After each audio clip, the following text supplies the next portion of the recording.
Donc, la mise en réseau virtuel. Sur Azure, on a aussi des réseaux comme on l'a on-prem. Et ces réseaux-là, vous devez savoir que ce sont des LAN. Voilà, donc c'est la première information capitale qui est là. Le réseau sur Azure est un réseau privé. Ce n'est pas parce que on est sur Azure que c'est public. Voilà, je vous l'ai dit dès le premier jour. Azure est constitué d'un ensemble de data centers propres à Microsoft, reliés entre eux par un réseau mondial de fibre optique aussi qui est propre à Microsoft. Donc c'est un réseau privé. Ce n'est pas un réseau public, c'est pas Internet. C'est vrai, on passe par Internet pour accéder à Azure, mais Azure même, c'est un réseau privé. Donc, tout ce que nous faisons sur Azure, c'est comme si on travaillait dans un réseau privé. Maintenant, si nous voulons que nos ressources, tout ce qu'on fait sur Azure soit visible depuis Internet, ou bien soit joignable depuis Internet, c'est la même chose comme on le fait on-prem, c'est d'autoriser que ces ressources puissent accéder à Internet. Voilà, en ajoutant des adresses IP publiques, enfin, la configuration nécessaire, quoi, que ces ressources soient vues depuis Internet ou bien accessibles depuis Internet. Donc, la base, le réseau sur Azure, c'est du LAN.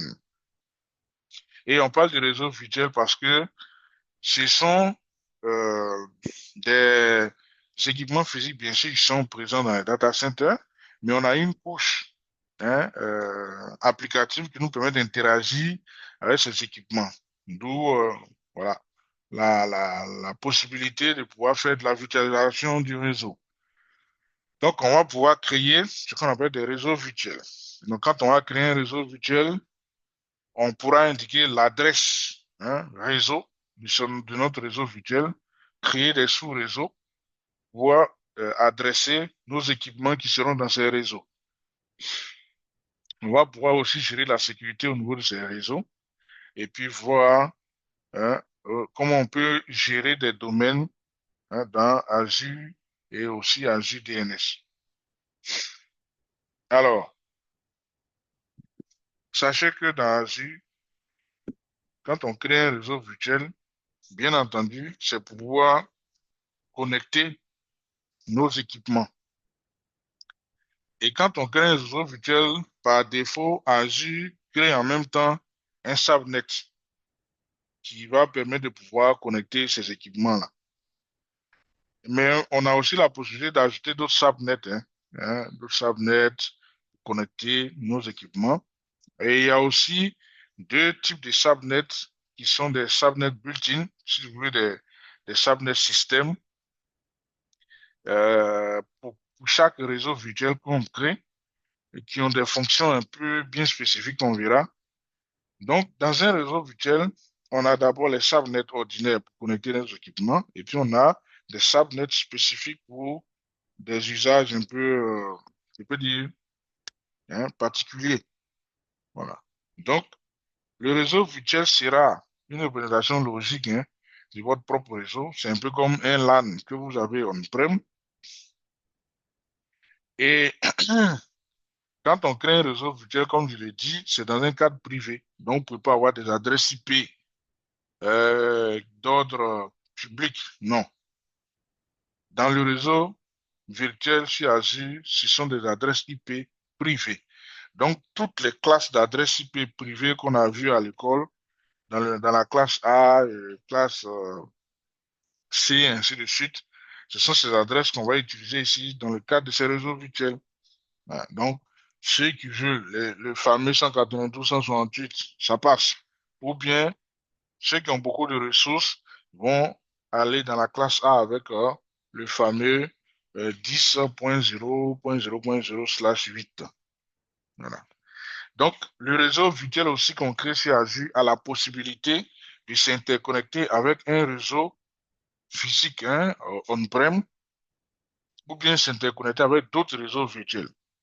Voilà. Notez ça aussi. Donc, si par exemple votre environnement, je dis n'importe quoi, est localisé dans l'est des États-Unis, vous pouvez avoir plusieurs réseaux virtuels selon votre configuration et vous pouvez décider d'interconnecter ces réseaux virtuels.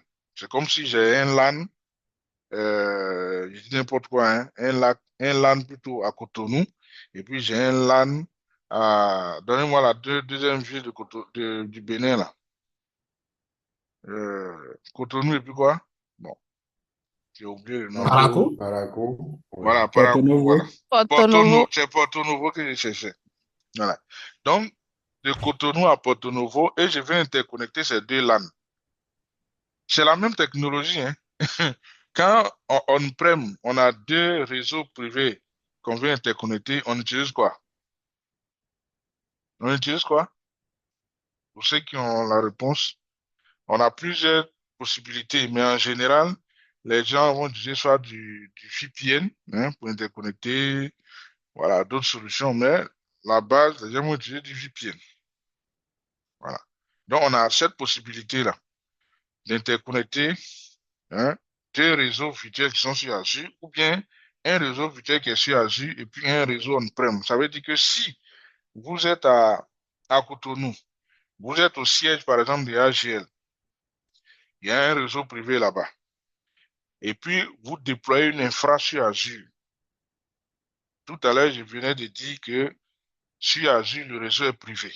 Donc, du coup, tu as un LAN au siège de AGL à Cotonou, et puis tu as un réseau virtuel dans Azure. Si tu veux que les ressources qui sont on-prem au siège de AGL puissent communiquer avec les ressources qui sont dans votre infra Azure, tu peux interconnecter ces deux réseaux, c'est possible. Et ça va fonctionner comme si c'était le même réseau, mais privé. Voilà. Donc, tout ça, ce sont des scénarios qu'on va voir. Alors, pour créer un réseau virtuel, c'est simple. Vous prenez le portail. Donc, plusieurs manières. Soit vous passez par le portail, ou bien comme on l'a vu tout à l'heure avec Azure Resource Manager, ou bien à travers les modèles. Tu peux avoir un modèle en JSON qui te permet de créer un réseau virtuel. Ça aussi, ça existe. Ou bien, par le portail, tu vas chercher euh, le réseau virtuel, ou bien Virtual Network en anglais, et tu vas cliquer sur Créer nouveau réseau virtuel. C'est simple. Donc, lors de la création, la première des choses que Azure va vérifier, c'est votre abonnement. Voilà, votre abonnement. Donc, quand vous regardez à droite, en dessous des détails du projet, abonnement, ils ont mis étoile en rouge. Donc, c'est la première des choses que Azure va checker. Si vous avez suffisamment d'argent dans votre abonnement pour supporter la ressource que vous êtes en train de créer. Ensuite, il va vous demander un nom. Bon, le nom, soit Azure vous propose, non, pardon, c'est le groupe de ressources, pardon. Vous vous rappelez, on a vu le samedi passé le groupe de ressources. Donc, chaque ressource que tu crées, par défaut, Azure va te demander qu'il appartienne à un groupe de ressources. Ensuite, tu dois donner un nom et puis indiquer la région où ce réseau virtuel sera localisé. Voilà. Et donc, par défaut, quand vous créez, Azure vous propose en général le subnet 0 ou bien default subnet. Voilà.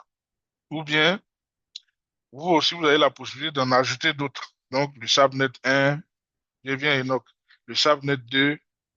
Maintenant, les deux subnets qui sont en dessous, les deux derniers, le Azure Bastion Subnet et la Gateway Subnet sont des subnets particuliers, hein, qui ne sont pas utilisés pour connecter des ressources dans des équipements, mais ils sont utilisés pour des configurations de routage et autres. Voilà. Donc, le réseau virtuel peut être segmenté en sous-réseaux, comme je l'ai dit. Les sous-réseaux fournissent des divisions logiques, ça on le sait, et les sous-réseaux peuvent améliorer la sécurité. Voilà, c'est parce que ça permet de réduire, comme on le dit, hein, la zone de broadcast. Bon, broadcast, c'est la diffusion. Voilà. Donc, quand on a un réseau, pardon, avec son adresse réseau, la première adresse, c'est l'adresse du réseau, la dernière, c'est l'adresse de broadcast. Et donc, on va utiliser pour essayer de manager ou bien pour des informations de diffusion sur le réseau. Mais en créant des subnets, ça permet de réduire, voilà, de réduire la zone de broadcast. Hein, en termes de sécurité, c'est un pas. Et pour chaque sous-réseau, Azure va réserver au moins 5 adresses IP pour des je peux dire des opérations en background. Donc, en plus de l'adresse réseau et de l'adresse de broadcast, Azure va prendre trois autres adresses IP. Ça fait cinq adresses IP. C'est la raison pour laquelle, quand vous regardez le subnet 0, vous avez 250 adresses utilisables. Subnet 1, 251. Subnet 2, 251. Voilà. Donc, je reviens à Clovis qui a levé la main. Oui, vas-y. Clovis, ta question. Non, c'est moi qui avais levé la main. En fait, ce Ah, qui était d'accord. important, Enoch, Enoch, pardon. la région où le réseau virtuel est créé, est-ce qu'il doit être fortement être dans la région où on a créé notre souscription, nos ressources, on va dire, Oui, nos ressources oui, propres. oui. Alors, pourquoi, si vous avez vu un peu, si vous voulez, le synoptique, hein, si je peux m'exprimer ainsi, si vous voulez la cartographie globale d'Azure à travers le monde, bien le globe. Alors, si tu fais ton abonnement et que tu décides de déployer tes ressources, je dis n'importe quoi, hein, dans la région sud de la France, c'est-à-dire à Marseille, les ressources, c'est tout ce que tu peux créer pour hein, ton utilisation dans Azure. Et que tu crées un réseau qui est dans une autre région. Alors, ce que cela va impliquer, c'est que comme c'est d'une région à une région, tu ne pourras pas connecter tes ressources qui sont, par exemple, à Marseille sur le réseau que tu as créé, par exemple, aux États-Unis. C'est pas possible. Donc, une chose que vous devez savoir, c'est que pas la quasi-totalité, mais la majorité des services que Azure offre sont des services qui sont cloisonnés dans une région. Donc, beaucoup de services seront des services euh, régionaux et il y a des services qui vont au-delà des régions. Mais tu peux pas avoir ton réseau qui est à Porto Novo et puis tu t'as déposé tes ressources, n'importe quoi à Cotonou. Bon, tu les connectes comment? Il faut que les ressources que tu vas créer et le réseau soient dans la même région. Voilà. Maintenant, si tu as, par exemple, plusieurs réseaux dans plusieurs régions, il n'y a pas de problème, tu peux les interconnecter. Voilà. Je sais pas si ça répond à ta question. Ok, c'est bon. Merci. OK. Donc, comme je le disais, avec Azure, tout ce qu'on fera dans nos réseaux sont des réseaux privés. Donc, à la base, ce sont des adresses IP privées qu'on va utiliser pour adresser nos ressources. Ils vont être connectés dans le cadre de ces réseaux privés. Maintenant, si on veut que la ressource puisse avoir un accès Internet, c'est la même chose. Comme sur nos PC ou bien sur nos serveurs, on veut que le serveur ait accès à Internet, on lui ajoute en général quoi? Une adresse IP publique, ça peut être un DNS, voilà, ou bien des autorisations pour lui permettre d'aller sur Internet. C'est la même chose. Donc, du coup, on aura affaire à deux types d'adresses. L'adresse IP privée pour adresser nos ressources dans nos réseaux virtuels au sein de Azure. Et puis, les adresses IP publiques qui vont permettre à nos ressources de pouvoir avoir un accès à Internet. Voilà. Alors, une information aussi qui est, je peux dire, nouvelle pour vous, c'est que sur Azure, les adresses IP publiques peuvent se créer. Bon, ça c'est nouveau, hein, parce qu'on-prem, on ne crée pas les adresses IP publiques. Ça existe, on les achète auprès des fournisseurs et on les utilise. Par contre, sur Azure, on peut créer, on peut lui donner un nom. On peut même indiquer certains de ces paramètres qu'on souhaiterait avoir. Voilà. Si on veut une adresse IP publique en IPv4, en IPv6, la référence SKI de base ou standard, si on veut que cette adresse IP publique soit utilisable au sein d'une seule région ou bien sur plusieurs régions. Voilà. Donc, quand on parle de zone de disponibilité, on a vu la dernière fois ce que c'est qu'une zone de disponibilité. Voilà. Donc, la zone de disponibilité, c'est lorsque on a deux silos, silo 1, silo B, au sein au sein d'un même data center. Voilà. Donc, si tu veux que ta, ton adresse IP Et publique, oui, Calais, oui, s'il te plaît, oui, par rapport à la notion de zone de disponibilité, oui. ce sont les data centers qui sont à l'intérieur de la zone de disponibilité et pas le contraire. Non, c'est le data center qui représente une zone de disponibilité parce que à l'intérieur du data center, on a deux silos, silo 1, silo 2. Bon, Euh, attends, je vous représente le schéma que j'ai fait pour vous la dernière fois. non, non, en fait, je dis ça parce que, tu vois, j'ai reparcouru la documentation la dernière fois Mhm, et il y avait eu un peu ce challenge-là. Dans les mhm, documentations, la zone de disponibilité, on est d'accord que c'est la zone, c'est le availability zone. mhm. C'est bien ça. Donc, dans Oui, la documentation, ce sont les data centers qui sont à l'intérieur de la zone de disponibilité. mais c'est ce que je suis en train C'est de te un... dire. Les data centers dont tu parles, là, Oui, ce sont des data centers virtuels qu'on appelle des silos. Tu me suis? La oui, dernière fois, j'ai fait le schéma. Voici le schéma. Donc, quand tu prends le data center 1, il représente oui. une zone de disponibilité parce qu'on a le silo 1 et le silo 2. Le silo 1 et le silo 2 sont comme des data centers virtuels à l'intérieur d'un data center physique. C'est bon? OK. Voilà, c'est comme ça que ça marche. Donc, les data centers dont tu parles là, ce n'est pas le Oui. data center physique en rouge, mais c'est plutôt le data center virtuel. Donc, on a à l'intérieur du data center physique, on a deux data centers virtuels qui constituent la zone de disponibilité. OK. Maintenant, quand tu prends les trois data centers réunis, ça Oui. représente maintenant une région. OK.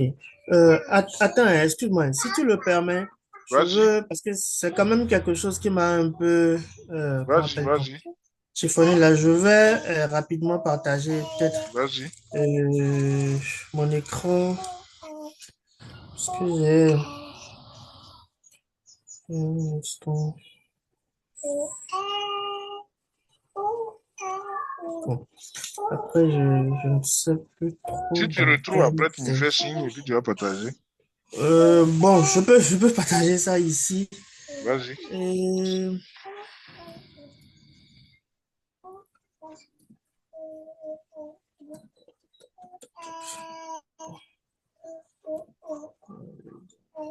Mhm.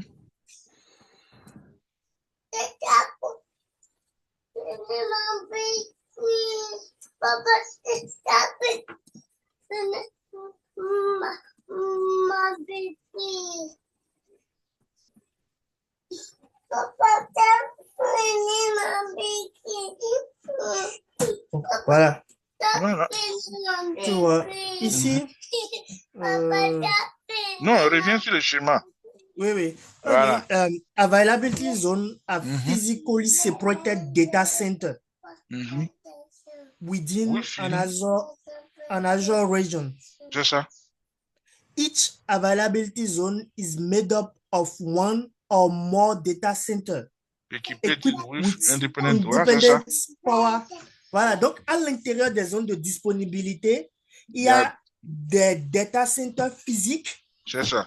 et qui sont Bon, indépendants d'un point de vue énergétique, de ainsi de l'énergie suite. électrique, réseau, Bon, machin, route là. oui. Donc, si tu veux, je t'explique. C'est simple. OK. Dans une région, Oui. on a au maximum trois data centers. Ça, on est d'accord, hein? Oui, quand tu dis Je data center viens. là, s'il te plaît, si c'est Je, physique ou je viens. virtuel, dis-moi. Je viens. Non. Je vais expliquer pourquoi j'ai dit virtuel. Sinon, OK. quand je dis virtuel, c'est pas Oui. virtuel comme on virtualise les PC. Mais je vais expliquer. Donc, d'une région, on a trois data centers physiques. Maintenant, quand tu prends un data center physique, c'est pourquoi au départ, j'ai pas utilisé le mot virtuel, mais j'ai utilisé les silos. Les silos là, c'est physique. C'est-à-dire que quand tu rentres dans un data center, c'est séparé en au moins deux parties. qu'on appelle silo 1, silo 2. Quand tu prends un silo, c'est du physique. Tu as des racks, tu as des équipements de connexion, le réseau, tu as du stockage, tu as des Ok, serveurs. oui, oui, Donc, c'est oui. ça. Quand on dit, par exemple, each availability zone is made up of one or more data centers. Tu comprends, non? Donc, chaque Mhm. zone de disponibilité est composée d'au moins un ou plus, ou Ok, plusieurs, si tu veux, de data centers qui sont indépendants. Donc, c'est ça qu'on appelle les silos. Donc, les Availability Zone 1, là, tu as vu qu'ils ont superposé deux. C'est le silo 1 et le silo 2. Availability Zone 2, c'est le silo 1 et le silo 2 qui sont superposés. Donc, j'ai utilisé le terme virtuel, c'est pas virtuel en tant que tel, mais c'est pour dire que quand tu rentres dans le bâtiment, tu as deux grands compartiments. Et chaque compartiment représente un data center en quelque sorte, puisqu'il est capable de fonctionner de manière autonome. Et le jour, ce silo-là, si c'est le silo A, a un souci, le silo B, qui est aussi capable de fonctionner de manière autonome, prend le relais. Et ce sont les deux mises ensemble qui représentent la zone de disponibilité. Donc, si tu veux, le terme virtuel que j'ai utilisé, je retire. Peut-être que c'est ça un peu qui crée ta confusion. ok. Voilà. Sinon, c'est pas virtuel, c'est des silos. Bon, si je te dis que j'ai digéré, c'est que j'ai menti, mais comme habitude, je vais peut-être relire Oui, mais c'est ce que je calmement suis en après. train de dire là. Je Et, reviens même sur ce qui est expliqué là. On mm, dit chaque zone est constituée d'au moins un ou plusieurs data centers équipés avec une indépendance du power, cooling, network. Et another zone is set up to be an isolation boundary. C'est ça. C'est ce que j'appelle ici silo. If one zone goes down, the other continues working. C'est ça. Donc, quand mm. un silo tombe, le second silo prend. Si tu veux, les deux silos sont Oui, configurés comme en clustering. oui, oui, oui, oui. Voilà. En fait, le, la confusion ou bien la malcompréhension ou la difficulté ne vient pas comment appelle-t-on, du concept de redondance là. Hmm. Là où j'ai un peu de truc là, c'est quand moi je lis ce qui est là, ce que je Mhm. comprends, c'est Mhm. que les zones de Tu as, disponibilité, tu une as zone deux de data centers disponibilité, physiques. voilà, tu as des data centers physiques à l'intérieur des zones de disponibilité. Oui, mais c'est Et ce que maintenant, je En non, fait, non, au ils ont début, utilisé le terme. tu avais dit que, bon, l'exemple que tu avais donné, tu avais dit que le data center, on prend l'exemple que c'est comme un terrain de foot. C'est ça. Et à l'intérieur du data center, maintenant, tu as les zones de disponibilité. Non, non, non, non, non. Mais quand moi je lis ceci, c'est le Non, contraire non. que moi je comprends. Si j'ai dit ça, ça a Les été un data centers sont lapsus. à l'intérieur Non, non, non. des zones de disponibilité, en Si fait. j'ai dit ça, c'est un lapsus. Chaque Oui, mais data même center, le schéma que tu montrais premièrement, c'est hein, un peu ça. Ça dit que les data centers sont à l'intérieur des zones de disponibilité et pas non, le les silos, contraire. c'est pas les data. Bon. Si tu veux, ici, ils ont utilisé le terme data center deux fois. Peut-être c'est ce qui, sinon le data center, l'exemple que Oui, j'ai donné, j'ai dit le data center, c'est à l'image de la taille d'un terrain de foot. Ça, oui, c'est la bâtisse. Maintenant, quand tu entres, oui. tu as à l'intérieur deux silos, deux compartiments qui sont indépendants. Et c'est sur ces deux compartiments indépendants-là qui forment la zone de disponibilité. Donc, ici, ils ont utilisé le terme data center pour présenter les compartiments à l'intérieur d'un data center. Bon, c'est un peu ça qui crée un peu la confusion. Ok. Sinon, tu Bon. prends un data center physique, à Oui. l'intérieur, tu as des silos. Et chaque silo est indépendant et les silos sont, si je veux, configurés pour assurer la redondance. De sorte à ce que quand un silo prend un coup, l'autre silo ou bien les autres silos assurent la continuité des services. C'est comme ça que ça fonctionne. Ok. Bon, on va prendre le temps Voilà. de Maintenant, relire ça. ça, c'est ce que Et, j'ai dit. Mais même dans la pratique, oui. aujourd'hui, j'assure un peu la consultance auprès de la Société Générale comme Data Center Manager. Donc, c'est ce OK. que, voilà, c'est ce que je vis au quotidien avec la Société Générale à Abidjan. On est en train de faire des projets de nouveaux data centers, des projets de migration, d'accélération de leurs data centers. Donc, c'est comme ça que ça marche. C'est le modèle, si tu veux, c'est un standard. Tout data center qu'on construit là, il y a au moins 2 silos à l'intérieur. Et ce sont ces 2 silos qui constituent ce qu'on appelle la zone de disponibilité. Maintenant, il y a des gens qui vont employer le terme data center de manière imbriquée. C'est-à-dire que tu as le data center qui est le bâtiment, et puis à l'intérieur, ils vont appeler chaque silo aussi comme data center. Oui, parce qu'en réalité, chaque silo est autonome. Donc, on peut le considérer comme data center de manière, voilà, abusive. Mais bon, c'est comme ça. OK. OK. Ça va te dire, au besoin, on pourra peut-être continuer, Il n'y comment a, appelle-t-on la y a pas de discussion. souci, il n'y a pas de souci. Je vais revenir vers toi. C'est ça. Merci. Hmm.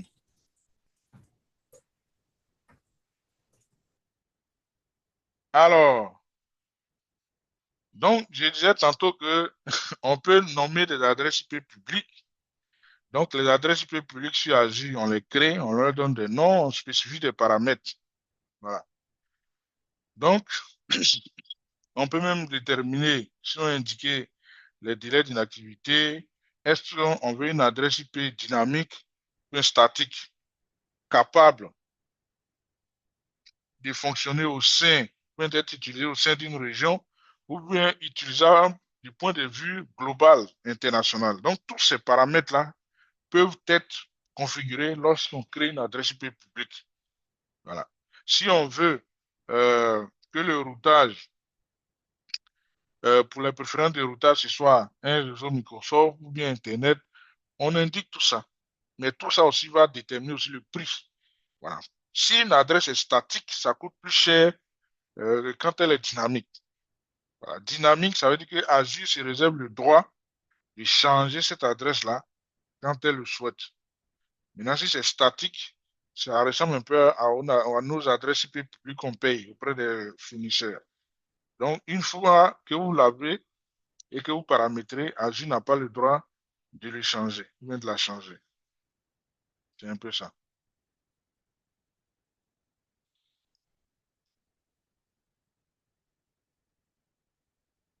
Donc, dans quel cas plutôt est-ce qu'on peut être amené à utiliser les adresses IP publiques? On va utiliser les adresses IP publiques euh, sur des machines virtuelles qu'on va associer à la carte réseau. Ces adresses peuvent être soit dynamiques ou statiques, mais comme je l'ai dit tout à l'heure, ça vous permettre à notre ressource de pouvoir accéder à Internet. Ensuite, on peut les utiliser dans le cadre d'un load balancer. Alors, les load balancers qui ont une patte externe, c'est-à-dire qui ont un accès, ou bien qui peuvent être accessibles depuis Internet. Donc, l'adresse IP sera en frontal. Ça peut être en dynamique comme en statique, mais permettre aux connexions ou bien aux utilisateurs depuis Internet de pouvoir accéder à des ressources en interne. Ça peut être une passerelle VPN. Alors, la passerelle VPN ici représente ce qu'on appelle un routeur. Donc, quand vous entendez l'expression passerelle VPN, ou bien en anglais VPN Gateway, c'est l'équivalent d'un routeur sur Azure. Donc, si tu prends un routeur et que tu dois ajouter une adresse IP, c'est forcément la part externe de ce routeur-là qui va prendre l'adresse IP publique. C'est la même chose. Voilà. Tu prends aussi une application gateway, c'est une passerelle qui permet de gérer les accès à des applications en interne. Bien sûr, l'adresse IP publique sera aussi en frontal pour permettre un accès depuis l'extérieur. Donc, voici un peu des exemples de cas d'utilisation de l'adresse IP publique. Une chose qui n'est pas dit ici, c'est que sur une carte réseau, on peut ajouter en même temps une adresse IP privée et une adresse IP publique. Vous devez savoir ça. Maintenant, les cas où on peut utiliser les adresses IP privées, bon, on les connaît déjà. Sur la carte réseau d'une machine virtuelle, sur un load balancer interne, c'est-à-dire qu'un load balancer qui n'a pas d'accès Internet ou bien qui n'est pas accessible depuis Internet, mais qui gère des équilibrages au niveau de notre réseau, notre Virtual Network sur Azure. Une application Gateway également qui n'a pas d'accès vers Internet ou bien qui n'est pas accessible depuis Internet. Voilà. Alors, ça, c'est concernant le réseau virtuel. Donc, un réseau virtuel, c'est la représentation logique de notre réseau dans Azure. Et ce réseau virtuel-là, pour pouvoir adresser nos équipements ou bien nos ressources, va passer par des subnets. Donc, on a des subnets ordinaires et puis on a des subnets particuliers. Voilà. Donc, ce sont les subnets ordinaires qui sont utilisés pour connecter nos ressources, bien nos équipements. Ensuite, l'adressage IP qui est utilisé est un adressage IP privé. Et donc, si on souhaite que nos ressources puissent accéder à Internet ou bien puissent être contactées ou bien joints depuis l'extérieur ou bien depuis Internet, on va ajouter, en plus de cette adresse IP privée, une adresse IP publique qu'on peut créer en indiquant certains paramètres comme on l'a vu tout à l'heure. Donc, voilà un peu ce qui concerne le réseau virtuel. Maintenant, nous abordons maintenant la sécurité sur nos réseaux. C'est-à-dire que quand on a créé nos réseaux virtuels, qu'on a créé les subnets, qu'on a connecté nos équipements, on peut faire du contrôle sur notre réseau pour empêcher ce qu'on ne veut pas ou autoriser ce qu'on ne veut pas.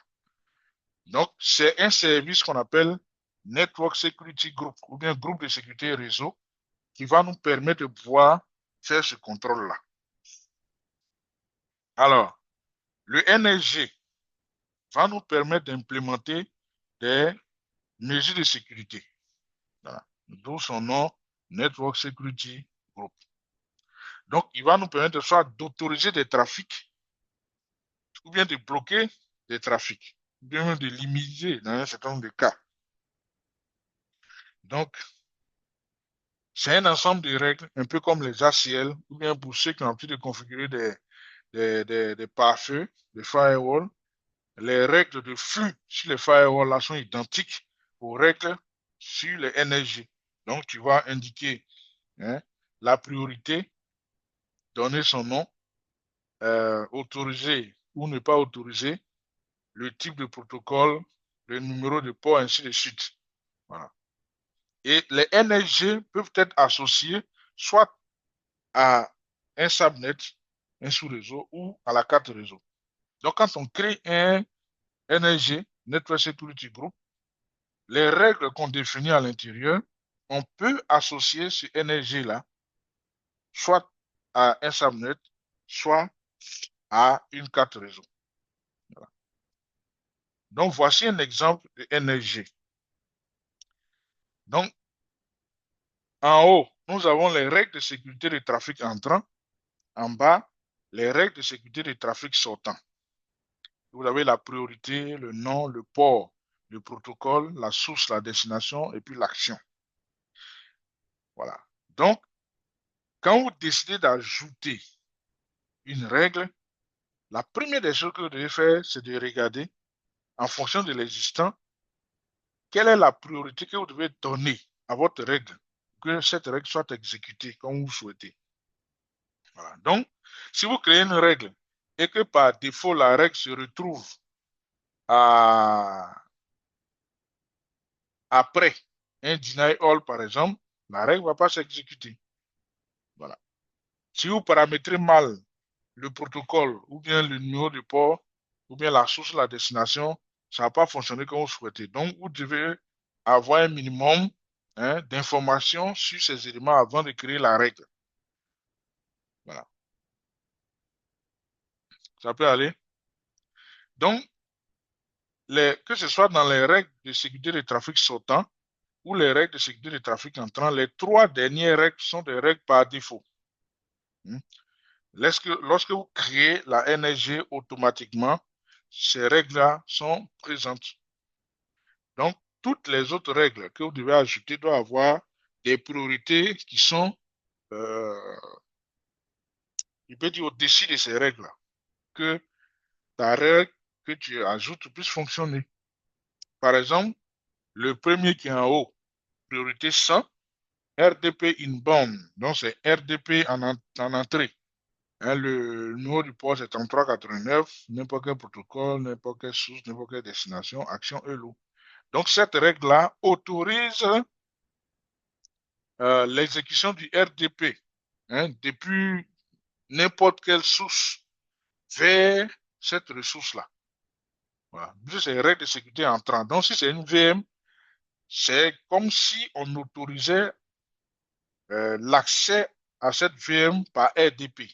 Voilà, c'est ce que ça veut dire. Donc, ça veut dire que depuis n'importe quel endroit du réseau, tu peux lancer un RDP pour accéder à cette VM. Si c'était deny, c'est-à-dire que le RDP, si c'est PC, bien si cette machine n'est pas possible. Donc, voilà un peu ce que c'est que les règles NSG. Donc, nous-mêmes, on peut les créer, mais faire attention à la priorité surtout.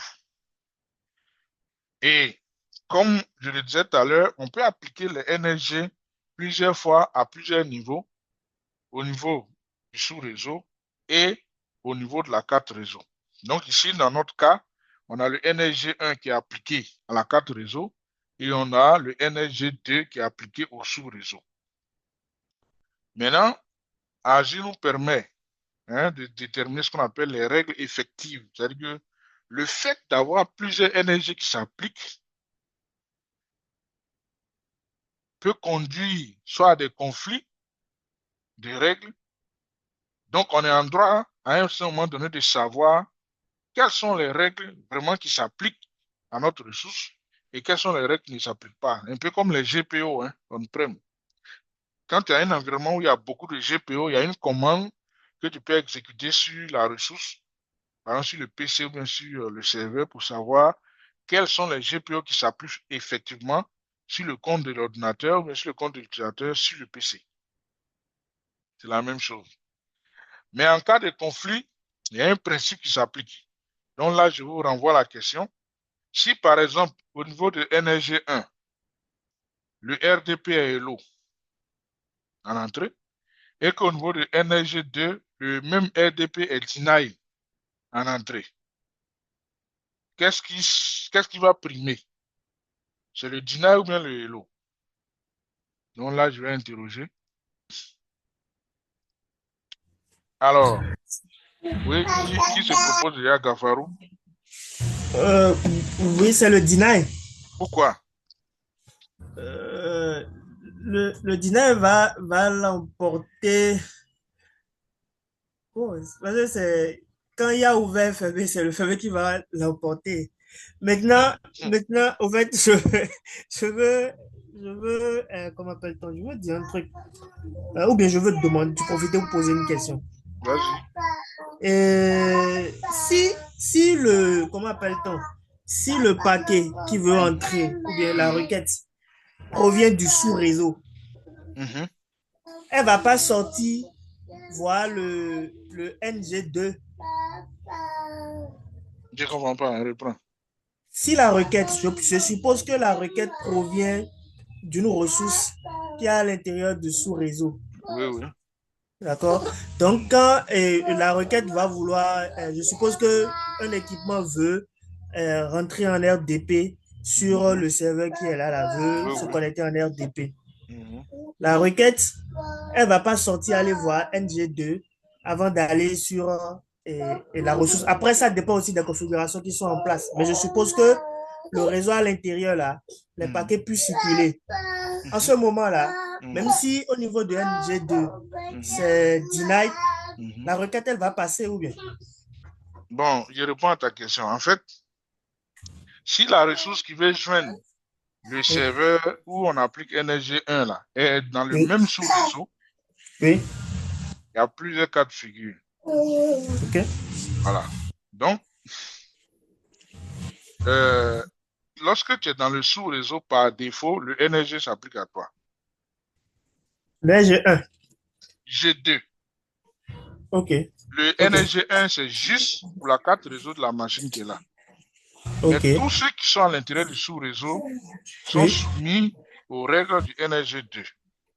Ok. Donc, du coup, si c'est deny au niveau de NRG2 et que c'est hello au niveau de NRG1, bien Oui. entendu, comme tu l'as dit, ça sera deny. Voilà. Maintenant, Ok. si le NRG1, pardon, le 2 n'existait pas Oui. et que c'était le 1 ce qui existait, il n'y a pas de problème. Puisque là, toutes les ressources au niveau du sous-réseau ne sont pas soumises à NRG. Ok. Tu me suis? Voilà. Maintenant, le Ok. principe que vous devez retenir, Oui. c'est le même principe dans tout système de sécurité. C'est-à-dire que lorsque deux valeurs opposées, hein, d'un même principe se confrontent, c'est la valeur la plus restrictive qui s'applique. Voilà, c'est ce que tu as dit, hein, mais d'une autre manière. Voilà. Ok. Ok, Donc, par ça va. exemple, si vous montez dans un véhicule de transport commun, bon, ben, c'est là-bas qu'on peut avoir ce genre de cas, et que un des passagers dit, bon, écoute, moi j'ai froid, fermez la vitre. Et toi, tu es à côté, tu dis, non, toi, tu as chaud, ouvrez. Si vous partez devant un tribunal, c'est la personne qui a décidé de fermer qui a raison. Parce que c'est la valeur la plus restrictive. En d'autres termes, vous êtes plus en sécurité lorsque c'est fermé. Voilà, c'est comme ça. Donc, c'est un principe de sécurité. Donc, lorsque deux valeurs opposées d'un même principe, d'une même règle s'affrontent, c'est la valeur la plus restrictive qui l'emporte. Donc, si tu as hello, donc même si on inverse, hein, c'est-à-dire que même si le deny était sur le 1 et que le hello était sur le 2, c'est le deny qui allait l'emporter. C'est comme ça. Donc, quand vous partez sur n'importe quel NSG, vous avez la possibilité de voir les règles effectives. Ça vous permet de savoir, lorsque vous avez appliqué plusieurs NSG, soit sur des subnets, sur des cartes réseau, de savoir quelles sont les règles qui s'appliquent effectivement sur votre ressource. Voilà. C'est bon? Arrête. Oui. S'il te plaît, tu peux reprendre. J'étais en train de noter, mais Ce tu que j'ai disais dit. lorsque deux valeurs opposées. D'un même, oui, lorsque deux valeurs opposées d'une même règle ou bien d'un même principe de sécurité se confrontent, c'est la valeur la plus restrictive qui l'emporte. C'est bon? Oui, c'est bon. Maintenant, bien vouloir reprendre ça en tenant compte de l'exemple de tout à l'heure. Ok, l'exemple de tout à l'heure, je disais que on a le RDP qui est hello au niveau de NSG1 et on a le RDP qui est deny au niveau de NSG2. Et comme les règles vont s'appliquer au niveau de NSG2, ça s'applique à toutes les ressources de notre sous-réseau. Et le NSG1 s'applique seulement sur notre carte réseau de notre machine qui est là. Ce que vous devez savoir, il y a un effet cumulatif. Voilà. Si vous voulez, sous forme d'héritage. C'est-à-dire que lorsque vous appliquez le NRG2 sur le sous-réseau, automatiquement, toutes les ressources qui sont à l'intérieur de ce sous-réseau se voient appliquer le NRG2. Donc, même la machine qui a le NRG1 reçoit les mêmes règles de NRG2 aussi. Tu vois?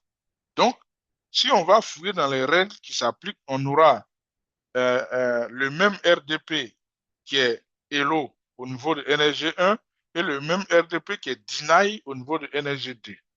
Et comme il y a hello et deny pour le même RDP, donc du coup, c'est le deny qui va s'appliquer. C'est ce que je disais. Ok. C'est bon? Oui, c'est bon. Merci. Donc, pour créer un NRG, c'est aussi simple, hein, comme je l'ai dit tout à l'heure. Vous devez indiquer la source. Voilà. Ça peut être soit un subnet, ça peut être un réseau, ça peut être une adresse IP, une plage d'adresse IP, ce que vous voulez, une application. Vous devez indiquer les ports ou bien le numéro du port, la destination, le service. Hein, ça peut être un service particulier, voilà, que vous voulez indiquer. Ou bien ça peut être des services standards qu'on connaît déjà. Et puis vous indiquez le protocole. Voilà. Si vous ne savez pas, vous mettez ni. Si vous savez, vous précisez. L'action autorisée, qui est hello, et, ou bien refusée, qui est deny. La priorité, votre règle, qu'elle s'exécute, doit se placer toujours avant le deny all. Voilà. Et si vous placez votre règle autorisée après un deny all, la règle ne va pas s'exécuter. Voilà.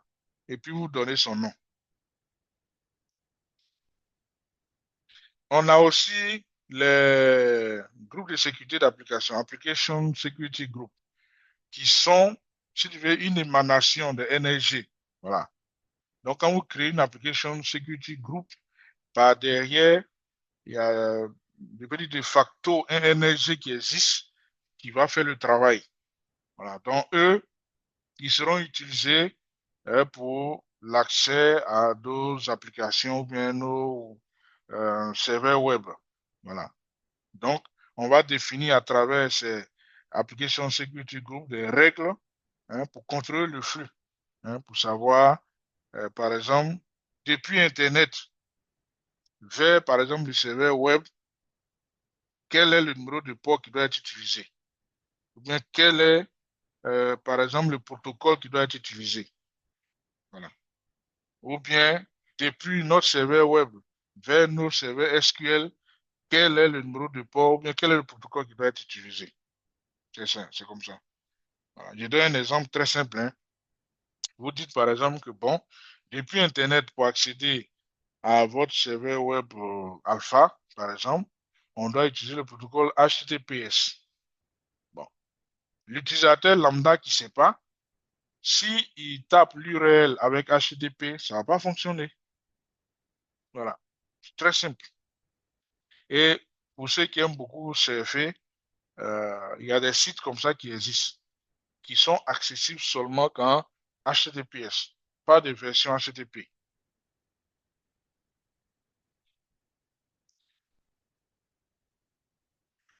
Et par-dessus tout ça, nous abordons maintenant l'hébergement des domaines dans Azure.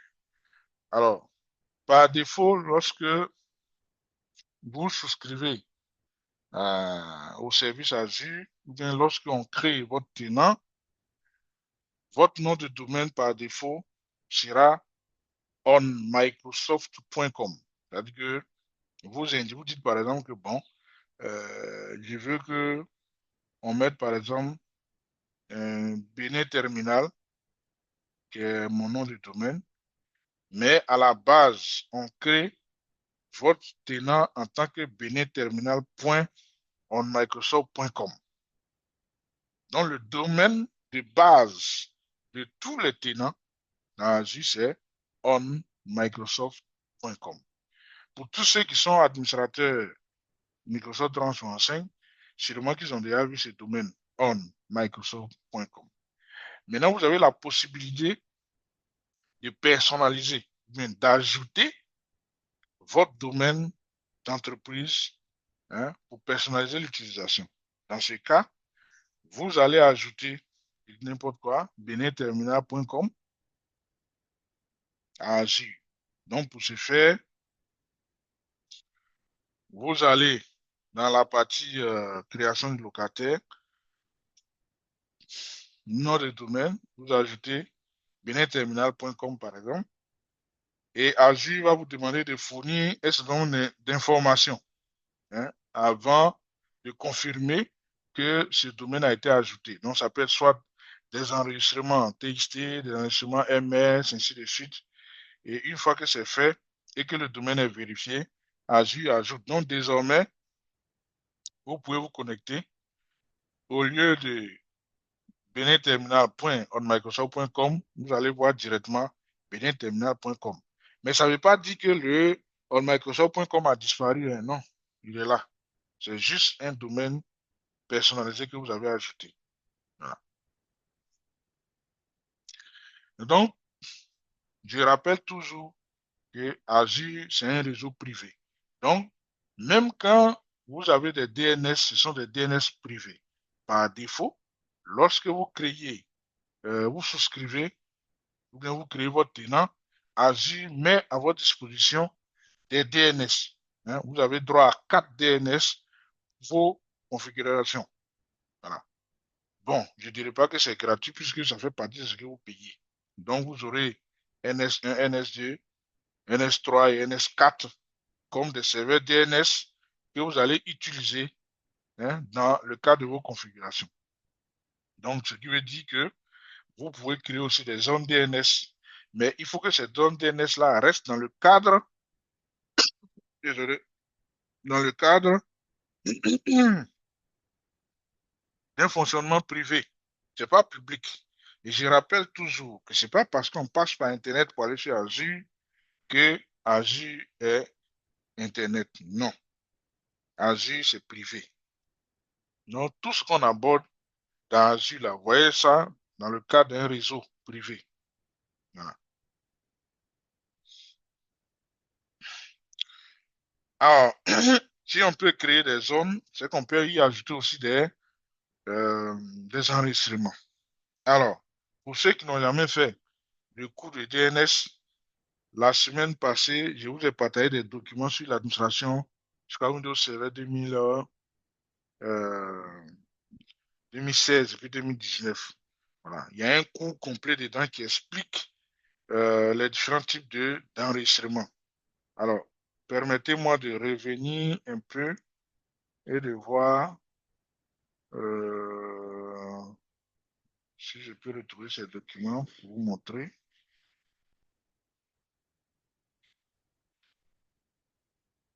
Alors,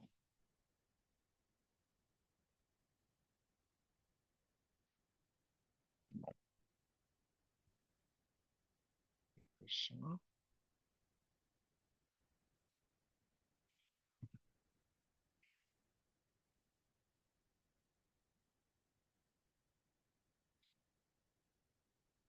Donnez-moi une minute, le temps de trouver DNS.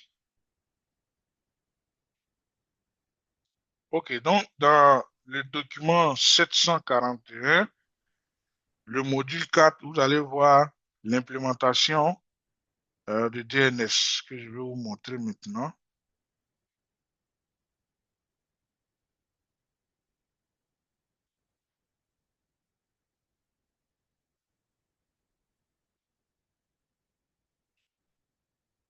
Ok, donc je partage. Pour ceux qui n'ont pas lu, hein, je vais juste vous montrer un beau. Donc voici un peu les différents types d'enregistrement qu'on peut avoir. Si vous voyez mon écran, on a les enregistrements de ressources de type SOA, qu'on appelle SOA. Le SOA, c'est Staff of Authority, faisant autorité si on traduit en français.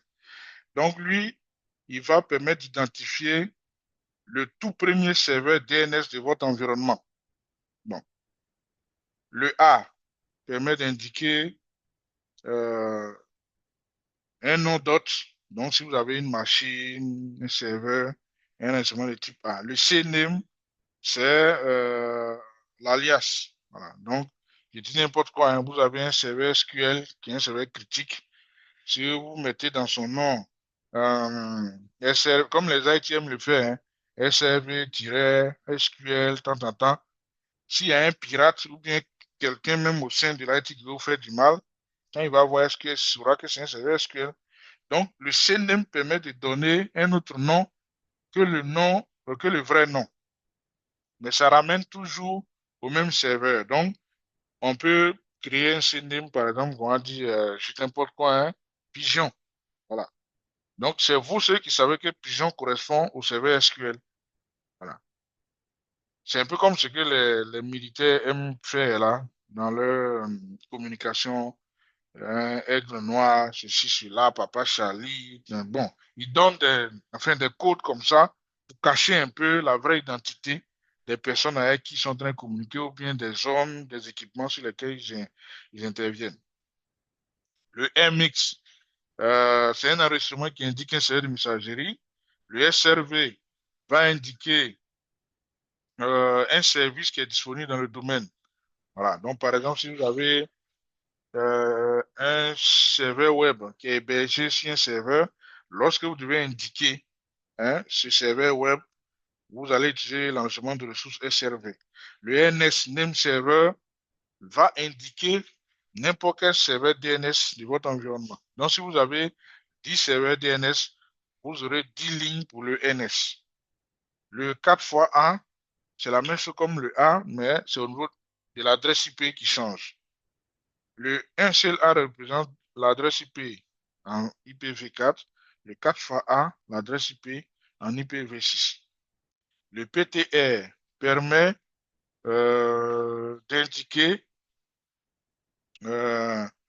l'enregistrement, sinon la recherche inversée sur un nom. Donc, si vous faites un enregistrement de type A, que vous activez le PTR, c'est-à-dire que depuis l'adresse IP, on peut retrouver le nom, ou bien depuis le nom, on peut retrouver l'adresse IP. Voilà, c'est le rôle. Et il y a plusieurs d'autres, mais c'est au moins la base que vous devez savoir. C'est ce que je voulais partager avec vous. Donc, quand vous serez sur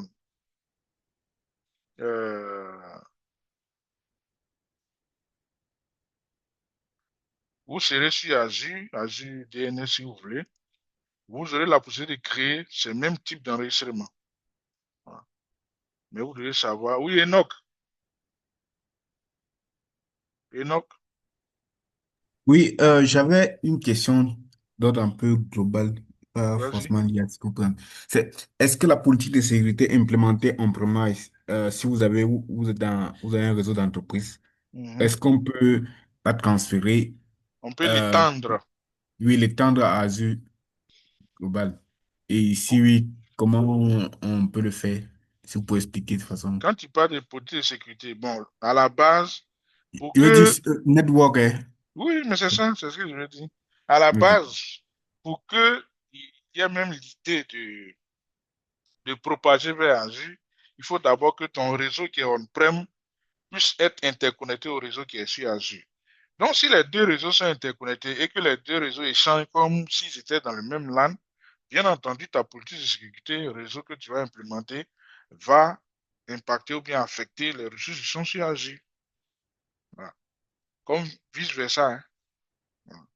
Je dis n'importe quoi. C'est-à-dire que, par exemple, tu as un réseau virtuel sur Azure, tu as un réseau privé on-prem, et tu les interconnectes en utilisant, par exemple, un tunnel VPN.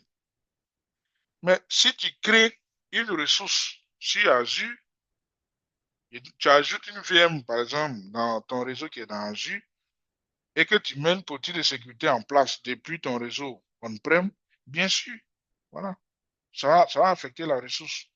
Maintenant, il faut faire cette configuration de telle sorte que ça n'empêche pas le bon fonctionnement de tes ressources. C'est ça aussi que tu dois savoir.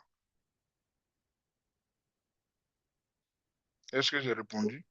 Ok, merci. Et qu'est-ce que tu conseillerais par rapport à ça? Est-ce que tu as eu à pratiquer déjà ça? Mhm.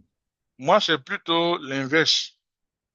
C'est depuis Azure qu'on implémente des mesures de sécurité et puis on pousse.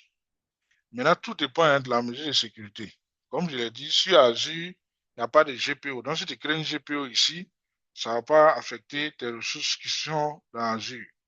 Voilà. Mais du point de vue réseau, si tu as par exemple un firewall, si par exemple tu as interconnecté tes deux réseaux et que tu veux que tes ressources qui sont sur Azure là passent par le réseau on-prem à travers le firewall avant d'aller sur Internet, bien entendu, la politique de sécurité que tu vas mettre en place, la politique de sécurité que tu vas mettre en place sur le firewall on-prem là, va être appliquée à tes ressources qui sont sur Azure. Voilà, ça aussi c'est possible. Dans les deux cas, c'est bon, mais comme sur Azure, c'est un peu plus complexe, on recommande toujours d'utiliser ce qui est sur Azure. Parce qu'on-prem, c'est plus simple à gérer.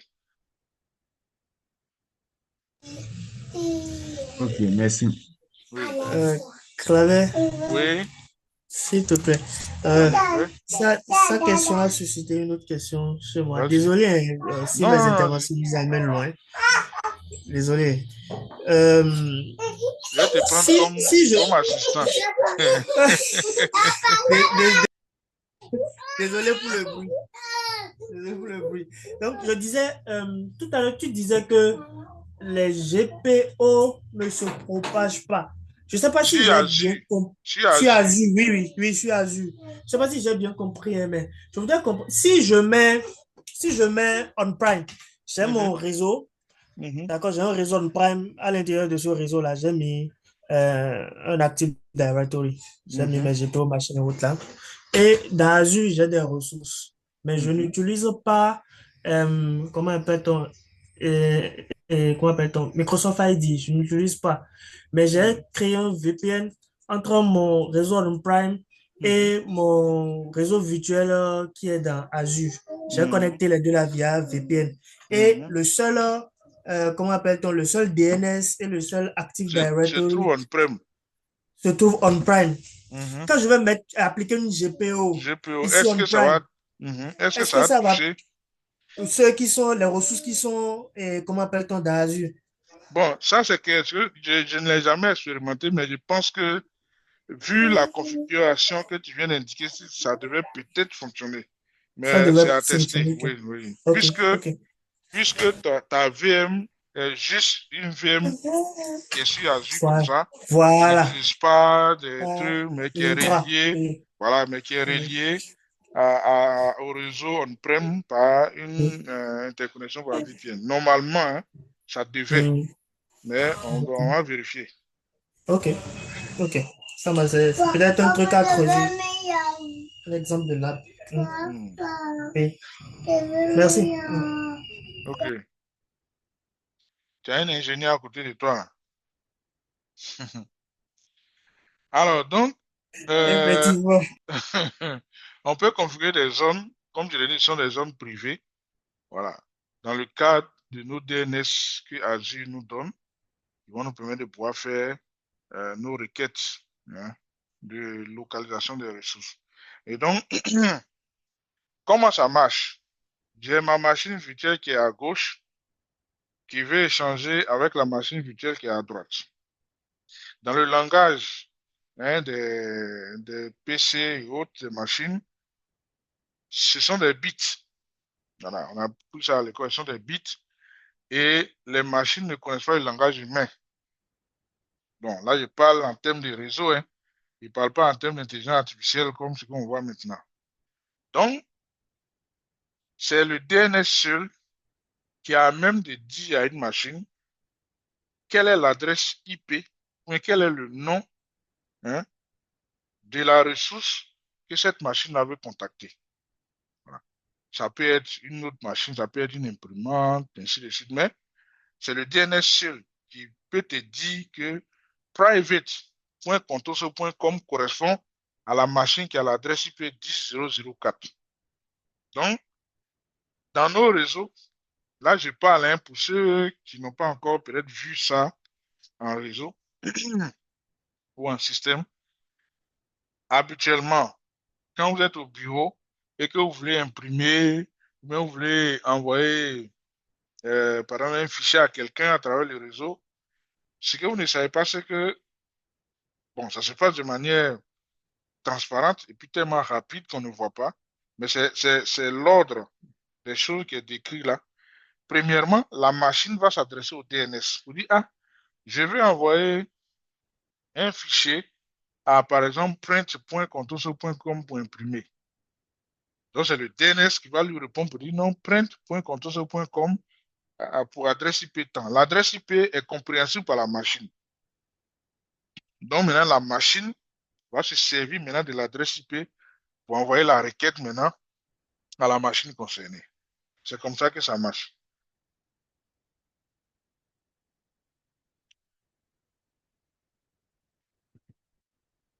OK, donc, il est exactement 11h10. Nos amis du Bénin, il est midi.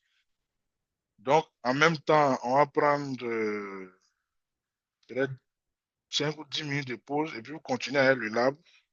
Le lab qui a aussi quatre tâches. Vous allez créer un réseau virtuel avec des sous-réseaux. Vous allez créer aussi un réseau virtuel en utilisant un modèle. Et tout à l'heure, je vous expliquerai ce qu'est un modèle. Vous allez configurer la communication entre un groupe de sécurité des applications et un groupe de sécurité réseau, hein, donc NSG et puis Application Security Group. Et puis vous allez configurer des zones DNS privées et publiques. Voilà. Donc ça va vous prendre tout au plus 1 heure, donc 1 heure plus 10 minutes. Donc on se reprend en GMT midi 20, ou bien si vous voulez midi 30. Nos amis de Bénin, ça sera 13h30. OK. Donc si vous avez des questions aussi, posez-les maintenant. Et puis, quand on va se laisser, c'est